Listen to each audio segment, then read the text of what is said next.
बेटा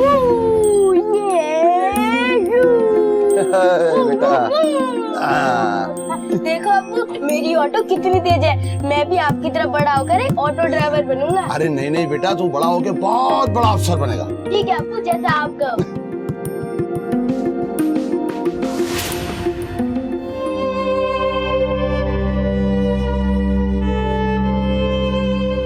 अबे रुक, अबे रुक, हट,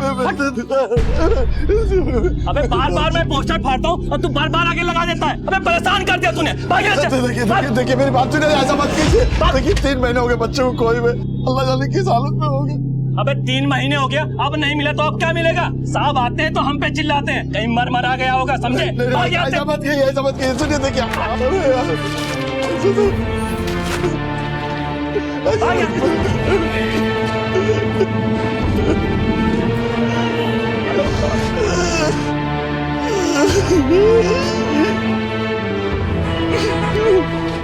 बच्चा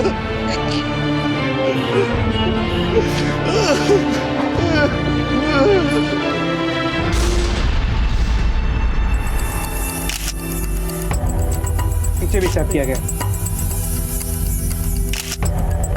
इधर एक दरवाजा है, पीछे से भी जरूर कोई रास्ता होगा। ऊपर देखो।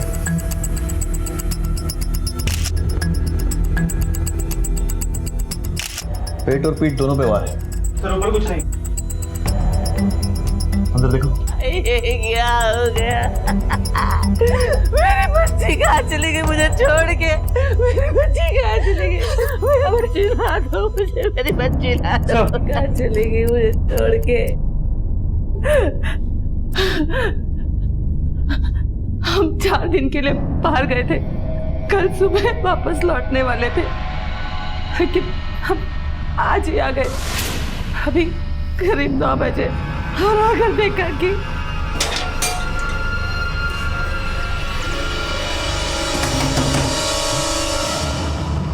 टीवी इतना तेज क्यों चला रहे लोग?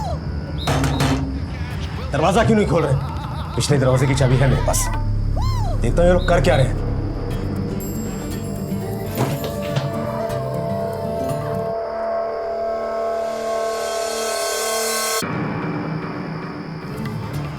शाजिया, तेरे अब्बू को गए हुए 5 मिनट हो गए, दरवाजा भी नहीं खोला अभी तक। क्या कर रहे होंगे अंदर? अम्मी नहीं पता। सलमा, सलमा, सलमा, आसमा। क्या हुआ? आसमा, आसमा, अरे क्या हुआ? क्या हुआ मेरी बच्ची को? ये देख, आसमा, आसमा, आसमा, आसमा, आसमा मेरी बच्ची, आसमा, आसमा, आसमा, उठे मेरी बच्ची। क्या हुआ बताओ? मेरी बच्ची की वजह से तो मेरी बच्ची लाता है। 2 माता पिताओं ने अपने बच्चों को खोया था। अली एक ऑटो ड्राइवर जो पिछले 3 महीने से सब कुछ छोड़ छाड़ कर सिर्फ अपने बेटे को ढूंढ रहा था, और यूसुफ जो खुद मलाड पुलिस स्टेशन में एक पुलिस ऑफिसर था। उसके सामने उसकी बेटी की लाश पड़ी थी। एक पुलिस ऑफिसर के घर में उसी की बेटी का कत्ल कई सवाल खड़े कर रहा था। पुलिस के लिए यह महज आगाज था उस दर्दनाक केस की तहकीकात का, जिसमें हर मोड़ पर नए खुलासे होने वाले थे। यूसुफ खान, आपको दरवाजा खोलने में इतनी देर क्यों लगी? पिछले दरवाजे की चाबी है मेरे पास, देखता हूँ ये लोग कर क्या रहे हैं। तेरे अब्बू को गए हुए 5 मिनट हो गए, क्या कर रहे होंगे अंदर? सलमा, सलमा, सलमा, आप मुझसे ऐसे सवाल कैसे कर सकते हैं? मलाड ब्रांच में ऐसा ही है ना, तो फिर जानते होंगे कि हमारे शक के घेरे में हर कोई आता है। इसे पूछताछ के लिए प्लीज कोऑपरेट।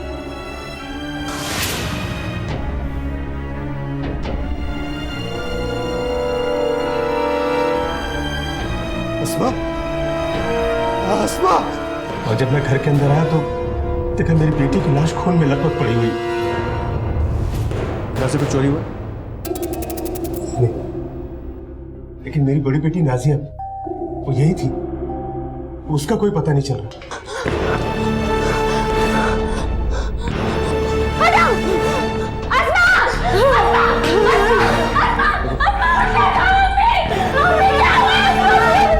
नाजिया, जब ये सब हुआ तुम यहीं थी?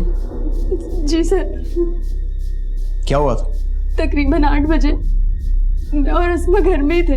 मैं ऊपर के कमरे में थी जब मुझे नीचे से चीखने की आवाज सुनाई दी। मैंने नीचे आके देखा तो एक आदमी हो रही थी। उसने मेरी आंखों के सामने मेरी बहन का कत्ल कर दिया।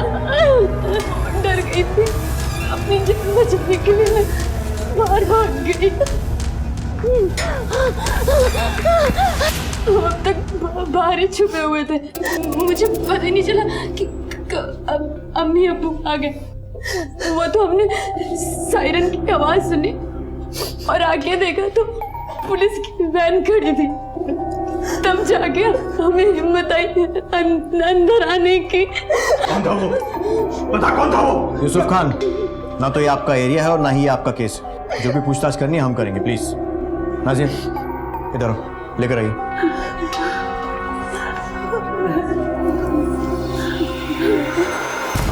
नाजिया उस आदमी को पहचानती हूँ? पहले कभी देखा? नहीं सर। जब तुम डर के बाहर भागी तो आस पड़ोस में क्यों नहीं गई? शोर क्यों नहीं मचाया या फिर किसी की मदद क्यों नहीं की? सर मैं इतना डर गई थी कि मुझे कुछ समझ ही नहीं आया कि क्या करूं। मेरे दिमाग ने काम करना बंद कर दिया था, इसलिए मैं बाहर भाग गई। आसमा का कोई खास दोस्त है? मतलब किसी लड़के से कोई अफेयर वगैरह? नहीं सर, वो बिल्कुल ऐसी नहीं थी सर। ठीक है, जाओ। स्केच आर्टिस्ट को बुलवा कर नाजिया से पूछताछ करके उस आदमी का स्केच तैयार करो। सर। घर की अच्छी तरह से तलाशी लो, देखो और कुछ मिलता है क्या। सर। विक्रम, पता नहीं क्यों मुझे लग रहा है कि ये नाजिया कुछ छुपा रही है। एक पुलिस वाले के घर में उसकी बेटी की हत्या। और सर इनके मुताबिक घर से कुछ चोरी भी नहीं हुआ है, मतलब एक कातिल कत्ल करने के इरादे से ही घर आया। ऐसा करो, अस्मा और नाजिया के साथ साथ घर के बाकी लोगों के कॉल रिकॉर्ड्स भी निकालो, पता तो करें इसकी बात में कितनी सच्चाई है। और आस पड़ोस में पूछताछ करो पूरे परिवार के बारे में, खासकर अस्मा के। सर। कोई दर्द नहीं है ये मेरे बच्चे के दर्द के आगे। अली भाई बस एक बार आप बता दीजिए किसने मारा है आपको, हम सब जाके फोड़ के आएंगे। नहीं नहीं भाई, मुझे किसी से कोई बदला नहीं चाहिए। मुझे बस मेरा बच्चा चाहिए और कुछ नहीं चाहिए। आप परेशान न हो, अल्लाह ने चाहा तो आपका बच्चा जल्दी मिल जाएगा। देखिए मैंने तो अपने ऑटो पे चांद की तस्वीर लगा रखी है, आप ये पोस्टर मुझे दे दीजिए। मुंबई में बाकी ऑटो वाले जो मेरे दोस्त हैं सबके ऑटो पे ये पोस्टर लगा देंगे, आपका चांद जल्दी मिल जाएगा, आप परेशान न हो। अल्लाह तुम्हारा भला करे।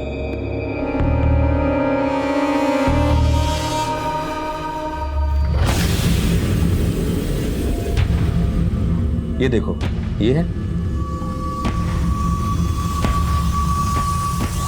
जी सर, यही आदमी है। थैंक यू, तुम जा सकते हो।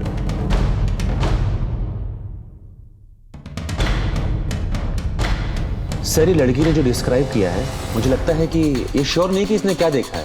आई मीन टू से जो स्केच मैंने बनाया है, it could be A fake sketch. फिर भी हम कोई चांस नहीं ले सकते। Thank you Manish. Thank you sir. Akram, sketch को हर जगह सर्कुलेट करो, खासकर खबरियों में। पता करो किसी ने कुछ देखा है क्या। कहीं ऐसा तो नहीं है कि ये लड़की हमें गुमराह करने के लिए झूठ बोल रही है। लेकिन सर नाजिया अपनी बहन के कत्ल के केस में झूठ क्यों बोले? सर जिस वक्त एक कत्ल हुआ घर में सिर्फ नाजिया और अस्मा थी, हो सकता है कि इस खून में नाजिया का ही हाथ हो, उसने खून किया हो या करवाया हो सकता है और नहीं भी, लेकिन फिलहाल यकीन के साथ कुछ नहीं कह सकते। लेकिन इतना तो साफ है कि नाजिया की बातों में पूरी तरह से सच्चाई नहीं है। हमें सबूतों को फिर से बारीकी से देखना होगा। अगर मुझे इस यूसुफ पर भी शक, बता कौन था वो? जिस तरह का ये बाप है और जिस तरह हर समय इसके सर पर गुस्सा सवार रहता है, कुछ भी कर सकता है। मोहल्ले के लोगों से पूछताछ करो इस हादसे के बारे में और यूसुफ और उसके परिवार की सारी इंफॉर्मेशन निकालो। सर।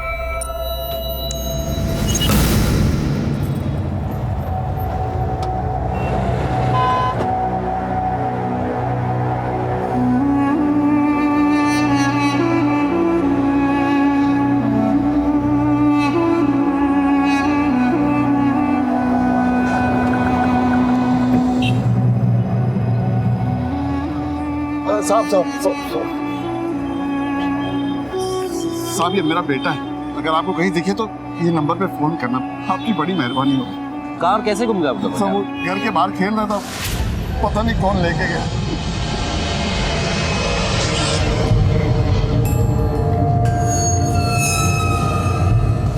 ठीक है। आसमा की हत्या किसने की थी और चांद कहां था? कितने ख्वाब लेके आए थे हम इस शहर में कि अपने बच्चों को एक अच्छी जिंदगी देंगे, शहर ने तो हमारी दुनिया ही तबाह कर दी।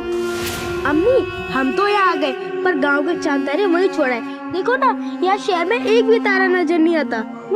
तो कोई बात नहीं, क्योंकि हम तो हमारी आंखों का तारा अपने साथ लेके आए हैं। अरे ये माँ बेटे दोनों क्या देख रहे हैं आसमान में? हाँ? कुछ नहीं, अपना चांद चांद को देख रहा है। वो चांद? अरे उस चांद से अच्छा तो हमारा चांद है। वो तो है ही। हमारा एक बेटा खो गया और दूसरा पता नहीं क्या करता रहता है। कहाँ है आदिल? अंदर सो रहा है। आदिल, ए बाबू, उठ, कॉलेज नहीं जाना है। ए बेटा, सूरज सर पे आ गया है और तू अभी तक सो रहा है।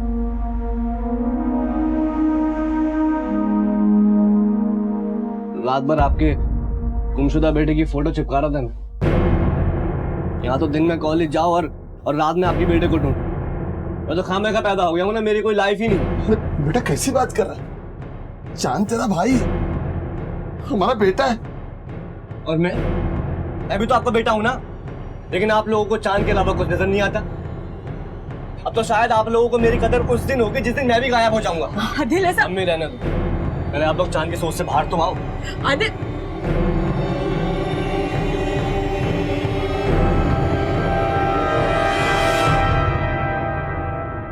इस नंबर की सारी डिटेल निकालो। Okay sir. सर, हाँ करम। अस्मा की पोस्टमार्टम रिपोर्ट, इसके मुताबिक उस पर एक तेज धार वाली हत्या से वार किया गया। तो इससे इतना तो साफ, नाजिया ने जो बात बताई थी वो काफी हद तक सही। उसने मेरी आंखों के सामने मेरी बहन का कत्ल कर दिया। हो सकता है कि ये कत्ल किसी जाति दुश्मनी की वजह से किया गया, शायद किसी लड़के वड़के का चक्कर। मोहल्ले में कुछ पता चला उनके बारे में? सर हमने मोहल्ले में पूछताछ की, किसी ने कुछ नहीं सुना और ना ही मदद के लिए किसी को बुलाया गया। और तो सर नाजी को बाहर आते जाते भी किसी ने नहीं देखा। ठीक, लो सर, कॉल डिटेल्स। सर, ये अस्मा की कॉल रिकॉर्ड, इससे ये साफ है कि वो किसी लड़के से टच में नहीं। लेकिन सर ये नंबर देखिए, कत्ल के 3 दिन पहले से, मतलब जिस दिन यूसुफ गया, अस्मा इस नंबर से कई बार फोन पे बात किया करती। इनफैक्ट मर्डर वाले दिन भी अस्मा ने इस नंबर पे कई बार फोन किया और रात 8 बजे उस मोबाइल की लोकेशन अस्मा के घर के पास की थी। किसका नंबर? तो किसी जुम्मन का है, बड़ी मस्जिद वाली गली में केबल ऑपरेटर। पता करो ये जुम्मन कौन है? सर यूसुफ की कॉल रिकॉर्ड्स, वो सच कह रहा है, पिछले 3 दिन से वो पुणे में था। अकरम, सवाल ये नहीं है कि वो कहाँ था, सवाल ये है कि इस सब में उसका रोल क्या है।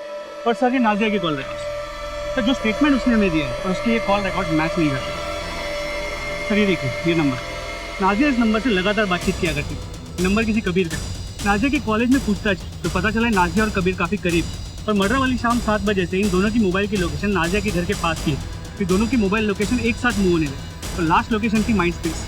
इसका मतलब 7 बजे के करीब नाजिया इस कबीर के साथ घर से बाहर निकली। मुझे पहले से ही लग रहा था कि लड़की हमें घुमा रही है। जुम्मन से वेरीफाई करो और नाजिया को बुलाओ। सर,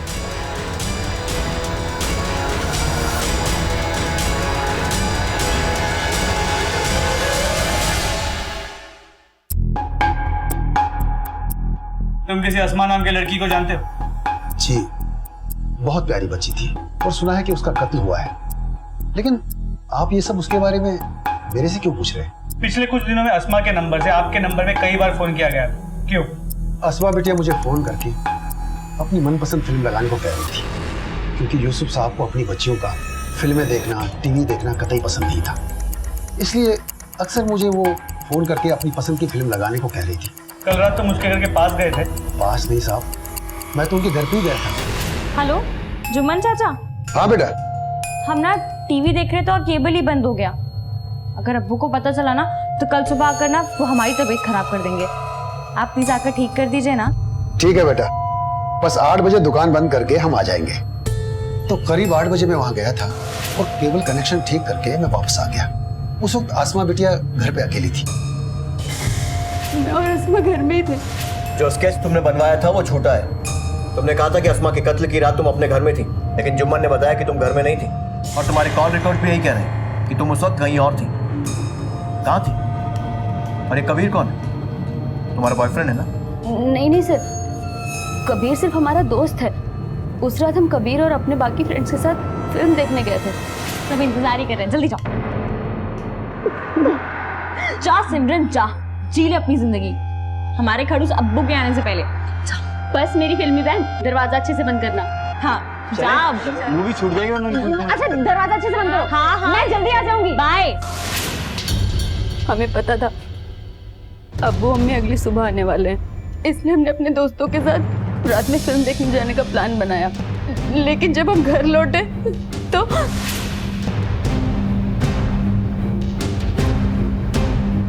हटो।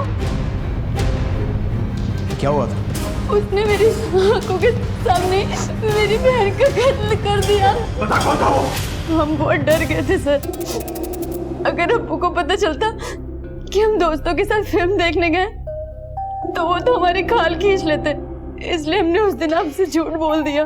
तुम्हारे अब्बू को बहुत गुस्सा आता है ना, मारपीट भी करते। आप अब्बू को कुछ मत बताइएगा, वरना वो हमारी जान ले लेंगे। फिक्र मत करो, मैं यूसुफ से कुछ नहीं कहूँगा, लेकिन तुम्हें ये बात हमसे छुपानी नहीं चाहिए थी। ठीक, तुम जा सकते हो।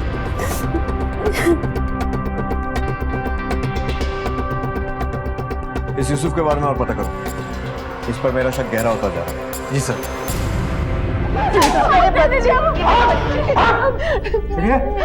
वो केस मेरे पास नहीं है। हाँ? तो उस थाने में सबको जानता हूँ मैं। और तुझे क्या लगा वो इंस्पेक्टर को मुझे नहीं बताएगा तो मुझे पता नहीं चलेगा? तो अपनी बहन को मरता हुआ छोड़कर फिल्म देखने गई थी। आज तुझे फिल्म दिखाता हूँ मैं। देख फिल्म। इन बच्चों को बिगाड़ने में ना तेरा बहुत बड़ा हाथ है।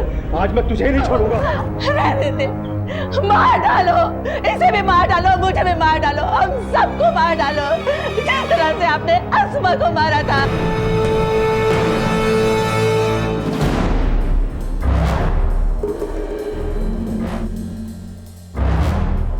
यूसुफ जी के बारे में आप क्या बता सकती हैं? साहब वो बहुत जालिम इंसान है और अपनी बच्चियों से तो जानवरों जैसा सलूक करता है। एक बार नाजिया ने जींस पहन ली, उसका मार मार के बुरा हाल कर दिया साहब। अस्सलाम वालेकुम। क्या बिगोद की है? यही सिखाया मैंने तुझे? सारी दुनिया के सामने जींस शर्ट पहनकर अपने बदन की नुमाइश करेगी तू? नहीं अब्बू चल मैं बताता हूँ तुझे। नहीं मैं बताता हूँ तुझे। अब्बू सुनिए तो। आज मैं देखता हूँ। चल। अब्बू सुनिए तो। कौन करता है साहब ऐसा अपनी बच्चियों के साथ? अपनी बेटियों के साथ, अपनी पत्नी के साथ बात बाद में करता था, पहले हाथ उठाता था।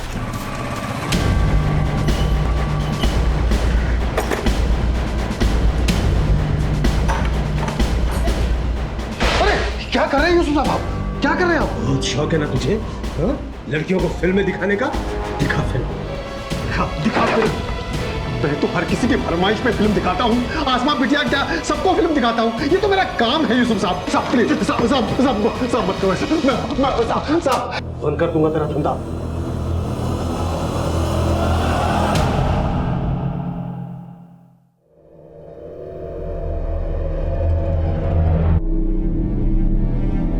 उस फाइल को मेरे केबिन में भी। तुम चलो मैं आता हूं। अली, तुम रोज रोज यहां पर क्यों आते हो?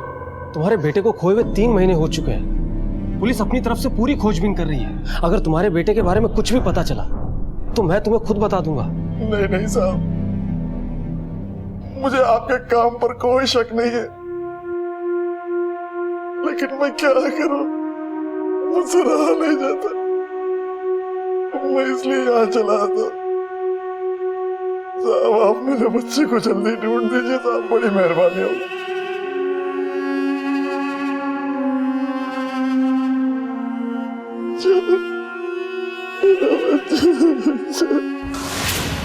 अपू हम ये बार बार घर क्यों बदलते हैं? बेटा ये अपना असली घर थोड़ी ना है, अपना असली घर तो गांव में है। और वैसे भी ये शहर रास नहीं है बेटा। जब तू बहुत सारा पढ़ लेगा ना और बड़ा आदमी बनेगा और बड़ा सा घर बनाएगा ना, वहां रहेंगे।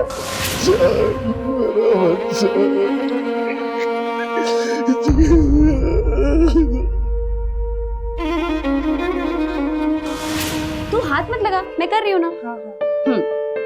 पकड़। मैं नीचे से ठीक करती हूँ। अब खोज अंदर। अरे ऐसे नहीं, फिर खराब कर दिया तूने। अरे अब इतना कसम तैयार नहीं हुई तू?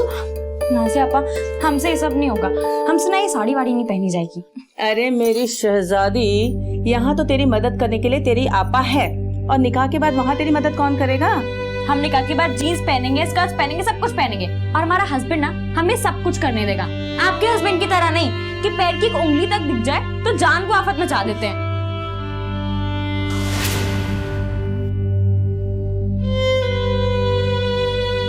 उस दर्द की तो तुलना ही नहीं की जा सकती जो अपने बच्चे को खोने के बाद माँ बाप के सीने में उठता है।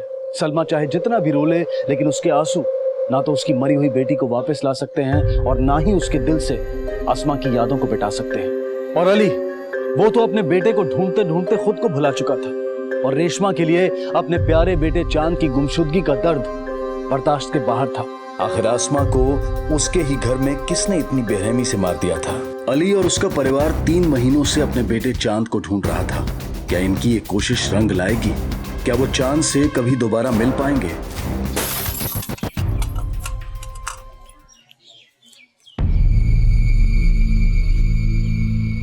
अब्बा, पैसा चाहिए कॉलेज के प्रोजेक्ट के लिए। वैसे कहाँ है? ये है तो सही आपके हाथ में। ये चांद के पोस्टर के लिए और नए पोस्टर बनवाने, हर जगह लगवाना है। कम से कम 10,000 पोस्टर लगेंगे और चांद की तलाश में मैं ठीक से ऑटो भी नहीं चला पा रहा हूँ, तो पैसे भी नहीं आ पा रहे। सब कुछ चांद के लिए और मेरे लिए कुछ भी नहीं। आदिल, आदिल क्या कर रहा है? आदिल सुन तो सही। सुन बेटा, आदिल, आदिल मेरी बात सुन।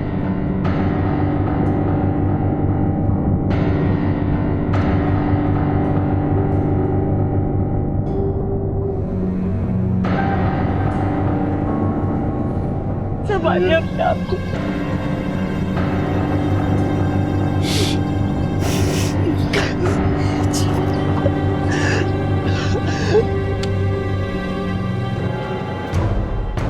सर, यहाँ आसपास पूछताछ से पता चला कि यूसुफ बहुत ही गुस्से वाला आदमी है। तो मुझे लगता है कि ये क्राइम कुछ इस तरह हुआ हो।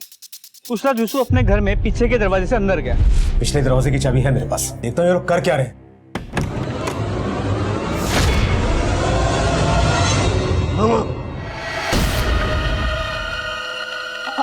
अब्बू, हमारी गैर मौजूदगी में ये करती हो तुम? तुझे नहीं छोड़ूंगा। अगर वो खुद एक पुलिस वाला, इसीलिए उसने सारे सबूत मिटा दिए और मर्डर वेपन भी छुपा दिया। और तमाशा भी ऐसा किया कि सबको उस पर यकीन हो जाए। अगर ये खून इस पुलिस वाले ने किया है तो इस केस को सुलझाना बहुत मुश्किल होगा।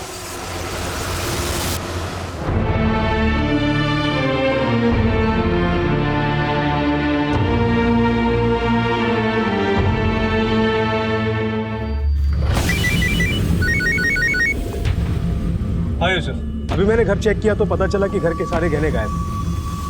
घर से कुछ चोरी हुआ? लेकिन तुमने तो कहा था कि घर में चोरी नहीं हुई है। देखिए, उस वक्त मैं सदमे में था, अच्छे से चेक नहीं कर पाया। अभी पता चला तो बता दिया। सर, यूसुफ का फोन था, कहता है कि घर से गहने गायब है। इस आदमी का कैरेक्टर कुछ समझ में नहीं आ रहा है। तो मुझे लगता है कि ये हमें घुमाने की कोशिश कर रहा है। हो सकता है मर्डर के बाद इसने खुद गहने गायब किया हो ताकि इस मर्डर के केस को रॉबरी एंड मर्डर का केस बना सके। लेकिन झूठ की उम्र ज्यादा नहीं होती अकरम। फिलहाल उसकी बीवी और बेटियों से गहनों के बारे में पूछताछ करो, पता करो कि ये सच बोल भी रहा है या नहीं। सर,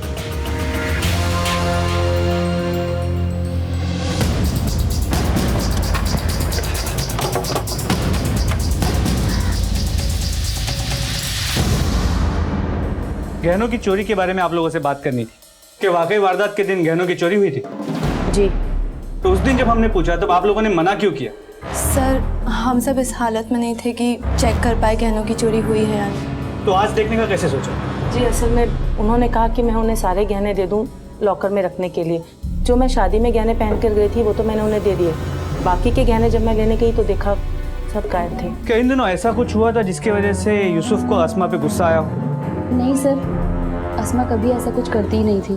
सर, उसे पढ़ने और खाना बनाने के अलावा सिर्फ एक ही शौक था, फिल्में देखने का, और वो भी वो अब्बू की गैरहाजिरी में ही देखती थी।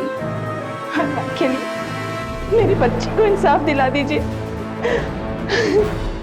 कांदीवली पुलिस को यूसुफ पर पूरा शक था कि उसने ही गुस्से में अपनी बेटी की जान ली, लेकिन अपने शक को पुख्ता करने के लिए उनके पास सबूतों की कमी थी और यूसुफ अपनी बेगुनाही के बयान पर अड़ा हुआ था और धीरे धीरे एक एक इंफॉर्मेशन पुलिस को दे रहा था। उधर अली ने अपने बेटे को खोजने में कोई कसर नहीं छोड़ी थी। ऐसी कोई जगह नहीं थी जहां वो अपने बेटे को ढूंढने न गया हो।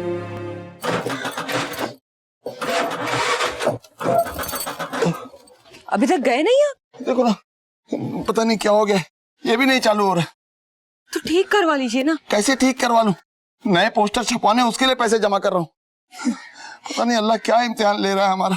ये ठीक नहीं करवाएंगे, फिर आप चांद को ढूंढोगे कैसे?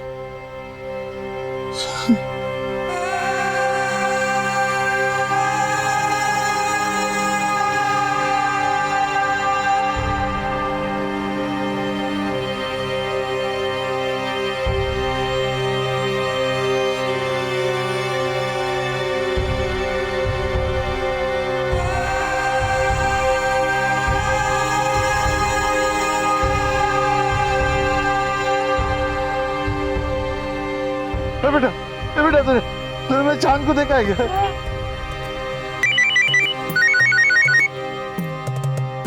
हेलो, हाँ ये चांद मोहम्मद आपका बेटा है? हाँ मैंने इसे देखा है। क्या मेरे बच्चे को जानते हो?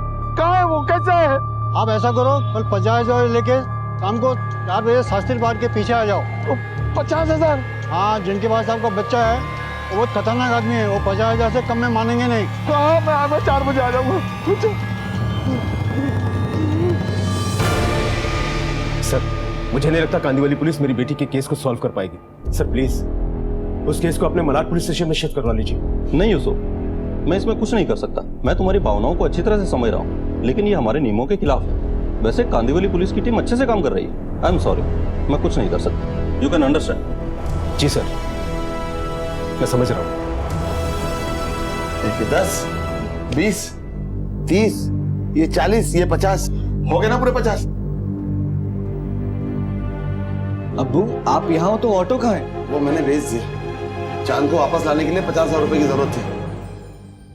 आप पागल हो गए क्या? अच्छा खासा ऑटो बेच दिया, आज ऑटो बेचा है, कल मुझे बेच देना, परसों घर बेच देना। ऐसा क्यों सोच रहे हो? आपका बेटा के चांद ही है, मैं नहीं हूँ। आप क्या? अरे पर आदिल बात तो सुन। अच्छा खासा ऑटो बेच दिया, दिमाग खराब हो गया दोनों का। आदिल बात सुन। आदिल ऐसा क्यों सोच रहा है तुम? सुन तो सही आदिल। रेशमा जाने दे, जब चांद वापस आ जाएगा ना तो अपने भाई को देख के खुश हो जाएगा वो। तो काम कर, एक रुमाल ला के दे इसको, ले जा।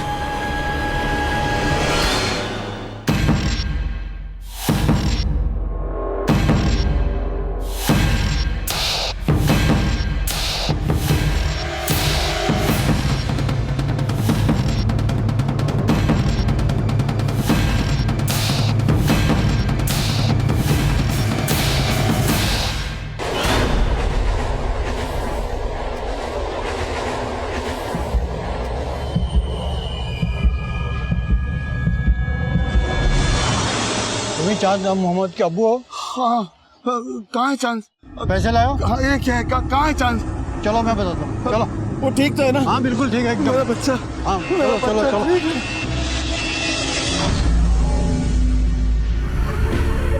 भैया भैया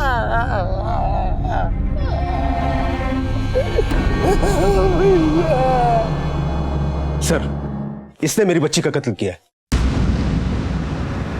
किस बच्चे ने? फिर 1 साल पहले इस लड़के का बड़ा भाई आदिल मेरी बच्ची के पीछे पड़ा हुआ। ओए चलते हैं। सर एक रात जब मेरी बच्ची ट्यूशन से वापस लौट रही थी तो उस लड़के आदिल ने मेरी बच्ची को फूल देने की हिम्मत की। सर उस ऑटो वाले और उसके लड़के को लाइन पे लाना जरूरी था, इसलिए मैं उनके घर गया।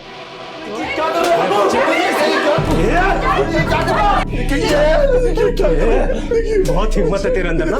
मेरी बेटी को फूल देगा तू? हाँ? कल की कल मुंबई शहर खाली करो, बोरिया बिस्तर बांध के यहाँ से। सर इस पोस्टर का मतलब यह है कि वो लोग मुंबई में ही। तो मुझे पक्का यकीन कि मेरी आसमा का कत्ल या तो उस लड़के आदिल ने किया है या फिर उसके बाप ने। लेकिन तुम्हारी तो 3 बेटियां हैं और उनके चक्कर में तुमने कई सारे लड़कों के साथ मारपीट की। हो सकता है उनमें से कोई हो सकता है सर, बहुत से लड़के हैं जो मेरे हाथों पिट चुके हैं। सर आजकल के लड़कों को दूसरा कोई काम धंधा तो है नहीं, बस प्यार का झंडा लेकर निकल पड़ते हैं। इसीलिए मैं अपनी बच्चियों पे सख्ती करता हूँ कि मैं नहीं चाहता कि किसी आवारा लड़के के चक्कर में पड़कर वो अपनी जिंदगी खराब करे। सर बहुत सारे लड़के हैं जिनके दिमाग ठिकाने लगाए मैंने, लेकिन उस लड़के आदिल में कोई बात थी, उसकी आंखों में एक आग थी। जिन जिन लड़कों से पंगा लिया है तुमने उन सबकी डिटेल्स चाहिए हो। सर आइए। सर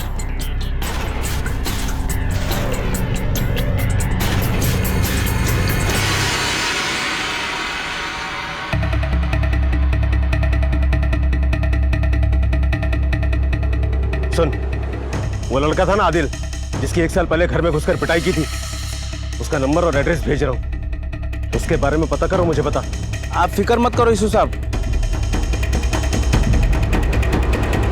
आपने जो हमें नंबर दिया था वो किसी फेक आईडी पर रजिस्टर्ड है। अभी तो फोन स्विच ऑफ आ रहा है, लेकिन नंबर को हमने ट्रैकिंग पर डाल दिया। जैसे कुछ पता चलेगा हम आपको बता देंगे। लेकिन एक बात बताइए, आपको किसी ने बोला और आप पैसे लेकर चल दिए अपने बेटे को लाने के लिए? कम से कम आपको एक बार पुलिस के पास तो आना चाहिए था। क्या करता साहब,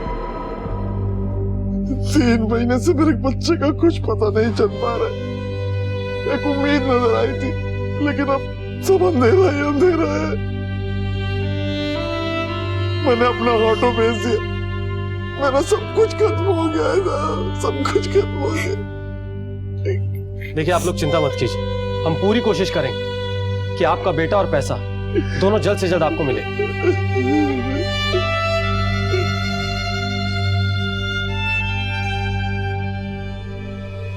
ये वो सारे लड़कों के नाम हैं जो तुम्हारे अब्बू ने हमें दिए। इस लिस्ट को ध्यान से देखो और बताओ कि इनमें से कौन अस्मा के पीछे पड़ा।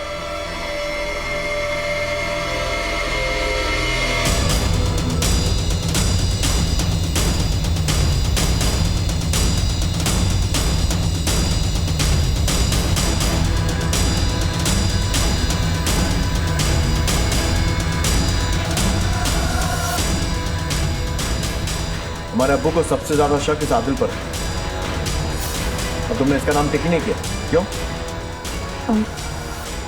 सर, आदिल आसमा के पीछे नहीं था। फिर? आदिल तो मुझे बहुत ज़्यादा परेशान करता था, और जब भी कोई लड़का हमें परेशान करता था तो अब्बू उसे तो पीटते ही पीटते थे। उसके साथ मुझे और नाजिया आपा को भी बहुत मार पड़ती थी। कौन है जिसके इतने सारे मिस कॉल्स आ रहे हैं? और ये कार्ड किसने भेजे तुम्हें? अब्बू, हमें नहीं पता। छोड़ी, बच्ची मर जाएगी। कार्ड कौन भेजा? ये सारे कार्ड्स ना हमारे बैग में कॉलेज में किसी ने डाल दिए थे, और ये जो सारे कॉल्स है ना, ये हमारी टीचर ने की। अब्बू बस अस्मा को ही नहीं मारते थे, इसीलिए अक्सर वो हम दोनों की गलती का इल्ज़ाम अपने सर पर ले लिया करती थी। आदिल और अस्मा का कोई लेना देना नहीं था सर। और जब अब्बू ने आदिल के घर वालों को और आदिल को पीटा, उसके बाद तो आदिल ने अपना कॉलेज भी छोड़ दिया था। करीबन 1 साल से मैंने आदिल को देखा भी नहीं है।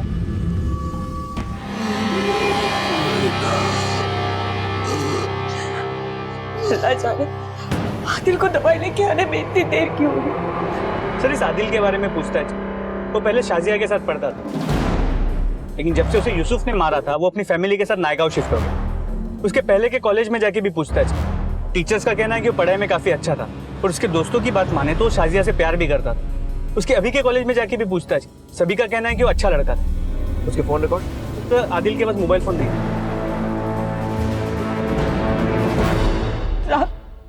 साहब, मेरा बेटा आदिल गायब है। क्या? जी, वो दवाई लेने गया था इनकी दुकान पे, वहाँ से आया नहीं। क्या हुआ था? आदिल मेरी दुकान पर दवाई लेने आया था, तभी एक पुलिस वाला अपनी बाइक लेकर आया और उसे देखकर आदिल वहाँ से भाग गया, और वो पुलिस वाला भी अपनी बाइक लेकर उसके पीछे गया। उसके बाद से आदिल का कहीं कुछ पता नहीं है साहब। पुलिस वाला? साहब, वो यूसुफ होगा। लेकिन हमारे थाने में तो कोई यूसुफ नहीं है। नहीं साहब, वो मलाड पुलिस थाने में। पिछले साल उसी की वजह से हमें मलाड छोड़ के यहाँ आना पड़ा। बहुत पीटा था उसने इनको और मेरे बड़े बेटे आदिल को। साहब, मुझे डर है कि मेरे आदिल के साथ उसने कुछ ऐसा वैसा ना कर दिया। और साहब, मुझे तो शक है कि मेरे चांद को भी उसी ने गायब किया। लेकिन 1 साल बाद यूसुफ आदिल के पीछे क्यों आया? आप लोग चिंता मत कीजिए, मैं मलाड पुलिस स्टेशन में फोन करके पता लगाता हूँ। आप लोग अभी घर जाइए। हो सकता है शिनाख्त के लिए आपको हमारे साथ चलना पड़े।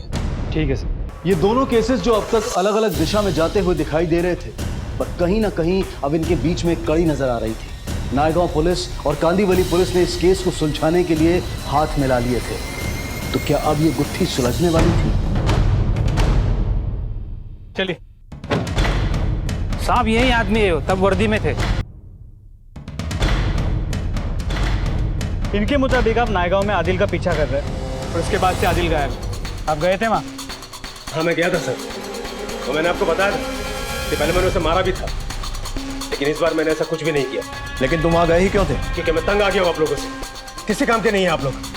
उस आदिल के बारे में सारी इंफॉर्मेशन देने के बावजूद भी आप लोगों ने कोई एक्शन नहीं लिया। इस तरह मेरी बेटी को इंसाफ तो नहीं मिलेगा ना सर? अपनी हाथ में रहो। माना कि तुम पुलिस वाले हो, लेकिन इस वक्त तुम खुद एक सस्पेक्ट हो। अब सच सच बताओ कि क्या किया आदिल के साथ। मैंने कुछ भी नहीं किया, मैं सिर्फ उससे बात करने के लिए गया था, लेकिन मुझे देखते ही वो वहां से भाग गया। अगर तुमने उसके साथ कुछ नहीं किया तो अब तक घर क्यों नहीं पहुंचा वो? मुझे क्या पता, मार तो नहीं दिया उसे? जब तक तुम्हारी बेटियों की बात आई है तब तक तुमने कानून अपने हाथ में लिया और उसके लिए तुम सस्पेंड तो जरूर हो, लेकिन अगर आदिल के साथ कुछ भी बुरा किया है ना तो तुम्हें कोई नहीं बचा सकता। कुछ दिन मेहमान बनाकर रखो इन्हें अपना। चलो हमारे साथ। सर मुझे मेहमान बनाने से अच्छा है मेरी बच्ची के कातिलों को ढूंढिए। चलो। हो सकता है कि नायगांव शिफ्ट होने के बाद भी आदिल ने शाजिया का पीछा ना छोड़ा। ओए चलते हैं। आदिल तो मुझे बहुत ज्यादा परेशान करता था, और जब ये बात यूसुफ को पता लगी तो उसने उसका बदला आदिल के छोटे भाई चांद से लिया। और जब अली और आदिल को इस बारे में पता चला तो बदला लेने के लिए उन्होंने अस्मा को निशाना बनाया। नहीं सर, अली वैसा आदमी नहीं, क्योंकि अगर अली ने ये सब कुछ किया होता तो अपने बेटे चांद को लेकर इतना परेशान क्यों होता। लेकिन हाँ, मुझे आदिल पर थोड़ा शक है, क्योंकि जब से उसका भाई चांद गायब हुआ है तब से आदिल ने अपने बाप का बहुत ही कम साथ दिया चांद को ढूंढने के लिए। वैसे इस वक्त तो कुछ भी कहना गलत हो, लेकिन जब ये पॉइंट निकला ही है तो हमें इन्वेस्टिगेशन तेज कर देनी चाहिए। ढूंढो इस आदिल को। Yes sir.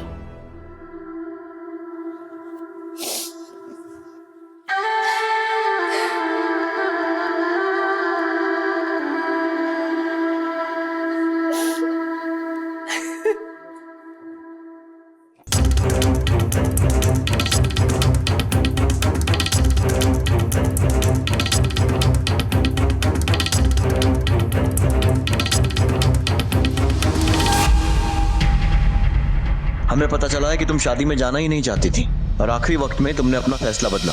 क्यों? तुम कुछ छिपा तो नहीं रही हो ना? सर ये सब कुछ मेरी वजह से हुआ है। सर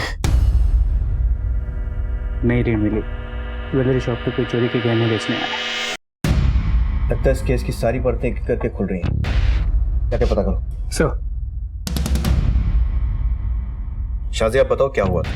हम आदिल से प्यार करते हैं, लेकिन जब अब्बू ने आदिल के घर वालों को पीटा, हमें पीटा, तो हम पीछे हट गए। पिछले 3 महीने से आदिल हमसे मिलने की पूरी कोशिश कर रहा था, लेकिन अब की बार अगर अब्बू को पता चल जाता तो अब्बू हम दोनों को ही जान से मार डालते। इसलिए मैंने उससे मिलना बिल्कुल बंद कर दिया। अब्बा आपके इलाज के लिए पैसे। इतने पैसे तो कहां से लाया? हम बताते, गहने बेच के। पकड़ो चल। चलो शाजिया ने हमें सब कुछ बता दिया, अब तू शुरू कर। सब प्यार करता था मैं शाजिया से, अब भी करता हूँ। आदिल हमसे मिलने के लिए घर पर आने वाला था।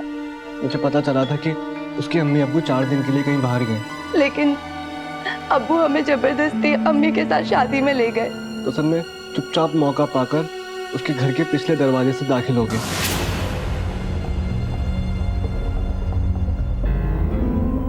शादिया बताओ कौन कौन, बताओ ना। आदिल तुम यहाँ पे क्या कर रहा है? हाँ? इतनी मार खाने के बाद अगर ठिकाने नहीं आई तेरी। अभी अब्बू को फोन लगाती हूँ। अस्मा, रोकने के चक्कर में हम दोनों की झड़प हो गई, खुद को बचाने के चक्कर में मैंने उसकी जान ले ली। सर मैंने खुद को बचाने के लिए सोचा कि मैं घर से कुछ चुरा लेता हूँ ताकि लोगों को लगे कि ये चोरी का मामला है। तो सर मैंने घर से कुछ गहने चुरा लिए। लेकिन मेरे हाथों हुई अस्मा की मौत मुझे अंदर ही अंदर कचोट रही थी, इसलिए मैंने एक दिन शाजिया को सब कुछ बता दिया। अस्मा के मरने के बाद हमने सोचा आदिल को भी जेल हो जाती तो उसके परिवार वालों का क्या होता, और अगर अब्बू को पता चल जाता तो अब्बू तो मुझे जिंदा जमीन में गाड़ देते। इसलिए मैं चुप रही। मुझे नहीं पता था सर ये सब कुछ हो जाएगा। हम किसी और के गुनाहों की सजा हमारे अब्बू को नहीं दिलवा सकते। तूने ना सिर्फ अस्मा की जान ली है, बल्कि अपने अम्मी अब्बू को भी चीते जी मार दिया है। अगर तुम पहले ही अपने और आदिल के बारे में सबको बता देती तो शायद ये सब नहीं होता और आसमा आज जिंदा होती। तुम्हें पता था कि तुम्हारी बहन का कातिल कौन है, फिर भी तुमने किसी से कुछ नहीं कहा, चुप रही, और इसलिए अब कानून की नजर में तुम भी गुनाहगार हो।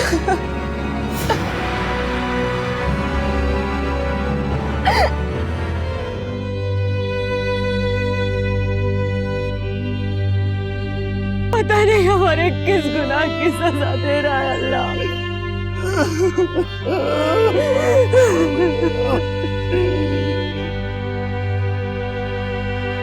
वो आज भी अपने बेटे को ढूंढ रहा है और हम सब भी यही उम्मीद करते हैं कि अली को उसका चांद जल्द मिल जाए। शायद इतना सब कुछ ना होता और अस्मा की जान न जाती अगर यूसुफ ने अपने और अपनी बेटियों के बीच डर की मजबूत दीवार न बनाई होती। ज्यादा सख्ती और ज्यादा छूट दोनों ही बच्चों के लिए गलत है। माता पिता को बच्चों के लिए बीच का रास्ता चुनना होगा जहां बच्चे सुरक्षित भी रहें और अपनी बात बताने के लिए स्वतंत्र भी। इसी विचार के साथ अब मैं अनूप सोनी आपसे विदा लेता हूं। फिर मुलाकात होगी अगले एपिसोड में एक और चौंका देने वाले केस के साथ। तब तक अपना और अपने परिवार का ख्याल रखें और देखते रहें क्राइम पेट्रोल डायल 100। सबक एक को सीख हम सबको।